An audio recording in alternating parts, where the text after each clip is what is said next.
Je ne vendrai plus jamais de produits, je ne vendrai plus jamais de services, je vendrai des...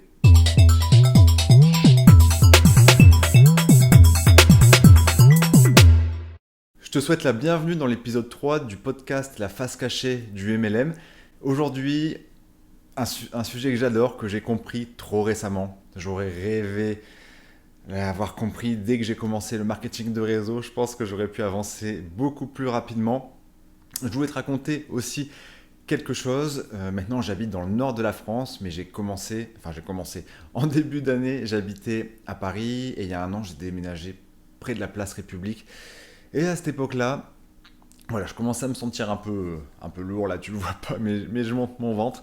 Et moi, en fait, si tu veux, quand j'ai un peu trop, quand je me sens pas bien dans mon corps, je me sens pas bien mentalement, et ça peut avoir, et ça a un impact même carrément sur l'aspect pro, sur le marketing de réseau, sur tous mes projets. Et j'avais vraiment ce désir de trouver, de me remettre de me remettre dans le bain.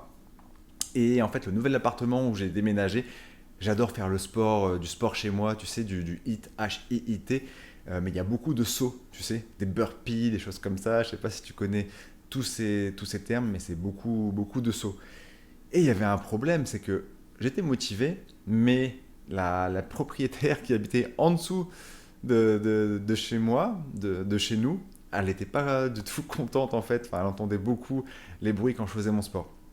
Et donc là, alors tu vas comprendre pourquoi. Là, qu'est-ce qu'il raconte Guillaume, sport et MLM, là je comprends pas trop où je suis. Ça, tout est lié, tout est lié. Tu vas faire les liens juste après.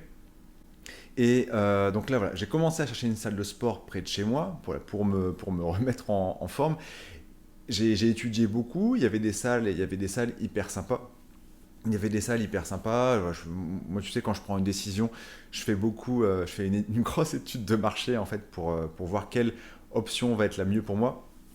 Et au même moment, en fait, je savais que je n'allais pas rester. J'étais encore salarié, si tu veux, à l'époque où j'ai commencé à trouver cette salle de sport, mais je savais qu'à terme, enfin dans quelques mois, je n'allais plus être salarié. Un des plus beaux moments de ma vie. C'était super, je m'en souviendrai toujours. Et au moment où ça, je commence à penser, ok, est-ce que je me visualise avancer sur mon marketing de réseau, sur mon marketing relationnel, en bossant chez moi, tout le temps. Et j'ai beaucoup réfléchi et en fait, la réponse était clairement non. Pourquoi? Car appartement parisien près de Place République, un 36 mètres carrés, c'était un peu un faux de pièces. Je vivais avec ma copine, donc c'était pas l'idéal en fait pour être concentré. Donc au même moment, j'ai eu ce besoin en fait de trouver aussi un endroit où travailler. Et là, Dieu merci, j'ai découvert un endroit qui s'appelle la Montgolfière. Et la Montgolfière, c'est quoi? C'est une salle de sport plus un espace de coworking. Et pourquoi je choisais la Montgolfière? Parce qu'il y avait plein de salles de sport qui étaient bien juste à côté de chez moi, des salles de sport où il y avait toutes les machines, où c'était propre, où il y avait vraiment plein de choses à faire dans cette salle. Pourquoi je choisais la Montgolfière? C'est car il propose une offre différenciante et unique. Et unique, clairement, clairement. Enfin, c'était les premiers à faire ça en France. Pourquoi unique? Alors la Montgolfière, si tu veux, c'est un social sport club. C'est un espace où tu peux vraiment tout faire, sauf dormir quoi. Tu peux faire ton sport, tu as des cours collectifs, tu as plus classique sauna hammam, tu as un espace de coworking où tu peux travailler. Donc ça répondait à mes besoins. Tu as un bar le soir pour boire un verre le soir après une grande journée, ça c'est sympa. Tu peux te restaurer, tu peux prendre un café. C'est très très large. C'est un peu, ils ont réussi quand même, dans Montgolfière, à créer ma seconde maison. Je me sentais tellement bien, je passais mes journées, je faisais mon sport de 7h30 à 8h30 et après à 9h, je commençais à bosser à midi. Jusque midi, je faisais une pause, parfois je mangeais là-bas, parfois chez moi. En plus, il y avait une communauté d'entrepreneurs qui me stimulait, clairement. Je pourrais faire un sujet de podcast. De développement personnel, c'est bien, mais ce qui a été prouvé, ce qui est encore plus utile, c'est l'environnement dans lequel tu vas, parce que je suis toi ici, dans lequel tu vas travailler. Et là, être un environnement, je ne sais pas si tu imagines, tu es à une table et tu as plein d'entrepreneurs, gens sur leurs projets à côté, c'est quelque chose qui est super. Et pourquoi, qu'est-ce qui m'a plu dans la montgolfière? Qu'est-ce qui m'a Qu'est-ce qui m'a plu? C'est leur offre qui est unique et différenciante. Et qu'est-ce qu'on peut tirer de l'exemple de la montgolfière par rapport au MLM? Plein de choses, et c'est tout le sujet de cet épisode. Déjà, pourquoi il faut se différencier dans le MLM? Alors, je ne sais pas, mais dans le MLM, déjà, on a tous le même produit. Alors, je parle dans les distributeurs de ton entreprise, on a le même produit ou le même service, et toutes les distributeurs de toutes les entreprises ont le même système marketing, ont les mêmes techniques de vente, etc. Et pourquoi c'est un problème? Car quand quelqu'un voit tout le temps la même chose, mets-toi à la place de ton prospect. Tu vois tout le temps la même chose, le même produit, le même service, le même argumentaire de vente sur les réseaux sociaux, si tu communiques sur les réseaux sociaux dans ton MLM. Pourquoi il te rejoindrait toi en fait? Pourquoi il te rejoindrait toi et pas quelqu'un d'autre? C'est une question qu'il faut se poser. Je parle ici du marché froid. Avec le marché chaud, c'est différent car vous avez créé une relation avant. Pourquoi quelqu'un te rejoindrait alors que tu as le même produit, le même service et le même système marketing que ta downline, que tes upline, que tes crossline et parfois que d'autres entreprises? Ça, c'est une question que je me suis posée beaucoup, et le but d'aujourd'hui, c'est de montrer l'intérêt et comment on va se différencier de tout ce monde pour être unique, créer une offre irrésistible, créer une offre comme la montgolfière, une offre qui est nouvelle, qui va apporter plus de valeur ajoutée à ton prospect. Ça t'intéresserait de savoir comment? Alors c'est tout le but d'aujourd'hui. Déjà, il y a deux choses. C'est que comment on va créer une offre? La première chose, c'est que, comme partout, on va devoir poser des questions à son marché, à ses clients actuels, à ses distributeurs. Voilà. On va leur poser un maximum de questions. Et une fois qu'on a... Alors, je reviendrai un peu là-dessus.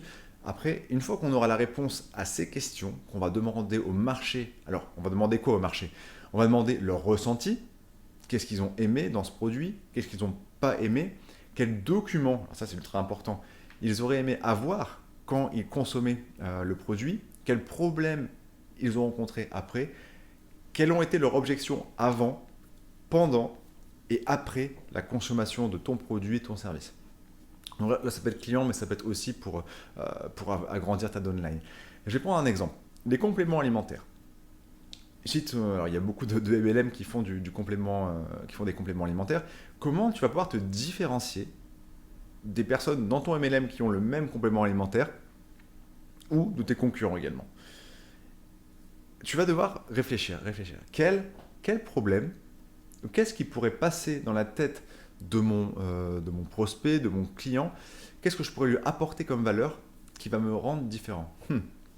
Alors là, j'ai pris complètement alimentaire, c'est un exemple qui m'est venu en tête, mais par exemple, qu'est-ce qu'on pourrait rencontrer? Alors, je consomme des compléments alimentaires, si j'y connais rien, ça pourrait être à quel moment de la journée les prendre. Je pourrais avoir ça comme objection, comme pensée. Je pourrais avoir, est-ce que je peux les prendre le ventre vide? Est-ce que je peux les manger, les avaler après avoir bu de l'alcool? Je pourrais avoir ça. Au bout de combien de temps ça fait les effets? Je pourrais avoir plein de questions comme ça. Il faut vraiment se mettre dans la tête de votre prospect. Alors là, j'ai pris complément alimentaire, mais pense à ton produit phare. Pense à ton produit phare. Qu'est-ce que je pourrais apporter comme valeur à cette personne qui a des compléments alimentaires? Et qu'est-ce que je pourrais créer qui va aider cette personne? Et une fois que la personne elle prend des compléments alimentaires, au bout de quelques semaines, peut-être qu'elle aura d'autres besoins. Peut-être qu'elle voudra avoir un super complément alimentaire. Donc, par rapport à ce que j'ai dit, comment on pourrait créer une offre autour de ce complément alimentaire? Il faut que tu crées une sorte de bonus, des choses associées qui vont répondre à toutes les objections. Tu vas vendre ton produit ou ton service pour par exemple, le complément alimentaire. Ça, tu auras le même que tout le monde. Qu'est-ce que tu peux créer à côté de ce complément alimentaire? Ça pourrait être, alors, tu vas créer un PDF, guide de pratique pour quand, avec quoi, quand ne pas avaler les compléments alimentaires. Tu pourrais créer ça. Qu'est-ce que tu pourrais créer avec ça? Tu pourrais créer, par exemple, proposer un bon de réduction de 20% dans 3 mois si la personne prend la cure pour avoir le super complément alimentaire de ton entreprise. Tu pourrais créer aussi, par exemple, au bout de 3 mois, je vais te suivre, on va s'appeler, on va faire le bilan. Et ça, tout ça, tu le chiffres. C'est-à-dire que tu le chiffres, c'est-à-dire tu vas toujours vendre, alors ça c'est comme tu veux, mais tu vas toujours vendre le complément alimentaire au même prix, au même tarif que le vendent tes concurrents, sauf que tu vas rajouter des bonus que tu auras créés une fois et tu vas dire à ton client, à ton prospect, dans ton message de vente, je vends les compléments alimentaires genre 100 euros et en plus tu auras un coaching, un accompagnement de 30 minutes d'une valeur de 50 euros, un PDF d'une valeur de 10 euros, nanana. En tout ça fait 200 euros, mais je vous le fais au prix du complément alimentaire. Et ça, ce que je viens de dire, ajouter des bonus et montrer que ça a un coût, parce que sauf si tu fais du bénévolat et que tu accompagnes gratuitement tes clients. Mais le temps, alors ça c'est un autre sujet, mais il faut que voilà, combien mon temps, à combien j'estime mon coût horaire. Et si tu estimes par exemple que ton coût horaire sur 1 heure c'est 50 euros, si le coaching va durer 30 minutes, tu mets un coaching de 25 euros, nanana, et tu fais le bilan, mais à la fin tu dis, alors je ne vais pas te le faire à ce prix-là, je te fais ce prix-là au prix du complément alimentaire classique. Et là, tu fais une différence par rapport à tous tes concurrents, distributeurs, tes upline, tes downline, qui vendent en fait le même complément alimentaire. Ça s'appelle la valeur perçue. Et pour t'illustrer ça, la valeur perçue, je vais prendre la valeur perçue, c'est quoi? C'est que il faut retenir, alors retiens cette phrase, prends des notes si tu peux. Un prospect, un client dépensera plus d'argent pour le même produit conditionné d'une manière différente, avec un packaging différent. Ok? Je prends un exemple concret que je tire de Russell Brunson, un de mes mentors en fait dans le marketing sur Internet. Il prend l'exemple de deux portables, Russell Brunson. Il prend deux iPhone 10. Le premier iPhone 10, il peut te le vendre 1000 euros, le prix classique d'un iPhone 10. Voilà, un iPhone que tu peux trouver. Mais lui, son iPhone, il pourrait le vendre 1 million d'euros. Hein? Quoi? 1 million d'euros un iPhone alors que je peux en trouver 1000? Pourquoi? Parce que quand il va te le vendre, Russell Brunson, il va dire avec cet iPhone, tu auras ma liste de contacts, où il y a Tony Robbins, ce qui est vrai, après Mark Zuckerberg, etc. Il y a tous mes systèmes marketing, il y a plein de choses, il y a plein d'applications payantes, il y a toutes mes notes, voilà, il y a des idées que j'ai eues de contenu. Et moi, par exemple, mon portable, voilà, je pourrais vendre plus cher. Je pourrais vendre plus cher car j'ai beaucoup travaillé, j'ai beaucoup de contenu, j'ai écrit beaucoup de choses, etc. Tu comprends? Alors qu'au final, on va vendre le même produit, le même service. On va vendre le même téléphone, on va vendre les mêmes compléments alimentaires. On va vendre la même solution pour du trading. On va vendre la même remise en forme, programme de remise en forme. La même crème, le même service de voyage, tu vois. Donc pense à ça. Qu'est-ce qui pourrait aider mon prospect, mon client, à améliorer son expérience et aussi qu'est-ce qui va me différencier du reste de la masse. C'est vraiment un exercice, il y a plein de techniques.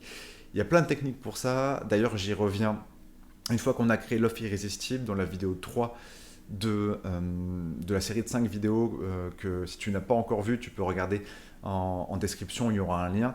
Dans la troisième vidéo, je dis comment attirer les top prospects avec une offre irrésistible. Là, j'ai pris l'exemple de produits, mais ça marche aussi pour la downline. Qu'est-ce qui fait que quelqu'un va rejoindre ton équipe et pas l'équipe de quelqu'un d'autre, de quelqu'un de ta compagnie? C'est vraiment des questions à se poser et c'est ce que je suis en train d'implémenter dans mon business. C'est-à-dire que les personnes qui rejoignent My Downline ont des choses qu'ils n'auront pas avec d'autres personnes. Et voilà, c'est juste, voilà, on rentre dans quelque chose de différent. On va pas juste dire ouais, rejoins mon opportunité, tu auras plus de sous, nanana, tu sais, les argumentaires classiques. Là, c'est qu'est-ce que tu vas apporter en plus à cette personne. Et j'avais déjà implémenté, par exemple, j'avais créé plein de bonus, etc. Enfin, j'avais créé plein de choses à côté qui me rendaient différent de mes concurrents et ce qui m'a permis d'attirer des prospects. Ok? Il y a beaucoup d'informations. Mais voilà, retiens ça, être différent. Si tu te sens un peu avec plein d'informations comme ça, c'est bien, c'est normal. Si à chaque fois que tu écoutes un épisode de ce podcast, tu retires tu retires 30% d'informations, voire 20%, c'est bénéfique, sois OK avec ça. Qu'est-ce que je voulais te dire également? Oui, tu verras aussi dans la série de 5 vidéos qu'il faut amener cette offre avec une échelle de valeur. Avec une échelle de valeur, si tu ne connais pas cette notion, c'est vraiment une notion qui est primordiale à comprendre pour développer ton MLM, pour vendre plus de produits, pour recruter sans parrainer, recruter sans faire d'invitation, sans prospecter. C'est vraiment une notion primordiale. Je te rappelle également une des règles du podcast, c'est que je n'ai rien inventé. Tout ce que je fais ici, c'est que je veux transmettre ce que j'ai appris, ce que je suis en train d'apprendre en ce moment de personnes qui m'inspirent beaucoup dans le MLM américain, des personnes voilà, qui ont vraiment créé un système pour développer leur downline sans devoir appeler leur grand-mère, leur boulangère, et plein d'autres choses. Et moi, je t'encourage à faire ça, c'est que crée, alors ça sera un autre sujet de podcast, mais crée du contenu, partage sur ce que tu apprends, même si voilà, tu n'as pas encore de résultats pour faire ça. Ça peut être sur plein de sujets, du MLM, sur du dev perso, etc. C'est que partage ce que tu apprends, tu apporteras de la valeur à des personnes. Sois juste honnête, voilà. Sois juste honnête, dis que tu es en train d'apprendre et que tu partages. Ça fait du bien aux gens. Et toi, en transmettant ce que tu apprends, ça t'ancre de plus en plus dans ce que tu es en train d'apprendre. Je te remercie de m'avoir écouté. On arrive à la fin de l'épisode. Moi, je serais hyper heureux d'avoir ton retour. Qu'est-ce que tu as appris dans ce podcast? Si tu m'écoutes sur une des plateformes, n'hésite pas à t'abonner et à me laisser 5 étoiles. Voilà, si tu as aimé le contenu, en tout cas, sur Apple Podcast, ou alors la même chose sur YouTube. Si tu es intéressé pour savoir comment développer ta downline sans faire les invitations, sans être une star des réseaux sociaux, je t'invite à regarder le lien qui est dans la description, où il y a un pack que j'ai réalisé, un pack offert de 5 vidéos. Donc c'est une vidéo par jour que tu recevras par mail pour vraiment comprendre les bases et créer ton échelle de valeur, pour créer comment attirer des top prospects sans devoir prospecter. Donc le lien sera en description. Sur ce, je te dis à la prochaine fois. Ciao.